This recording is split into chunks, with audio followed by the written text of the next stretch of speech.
O dakilang Diyos, Ama naming nasa langit,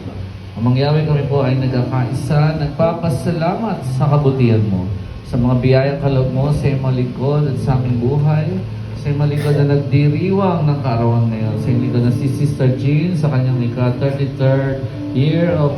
birthday, at kay Sister Dianin sa kanyang ika-24th year of birthday. We pray, Lord, iunat mo nawa ang iyong mapagpala at mapaghimalang kamay sa buhay ng bawat isa, at basbasan mo nawa, pagpalain mo nawa ngayon din ang buhay ng bawat isa, at ipagkaloob mo nawa ang iyong Espiritong Banal, ang lahat ng fruit and gifts of the Holy Spirit, iukit sa puso, italim sa isipan, buto lamang dudugat, Espiritu at kaluluwa at katawan, at kumilos ng may kapangyarihan. Ama, iniaalay namin sa iyo ang iyong mga lingkod bilang handog na mahalimuyak ng pagsamba. Pinuputol namin ang lahat ng godly sote sa lahat ng tao sa kanilang buhay sa bawat isa ngayon din.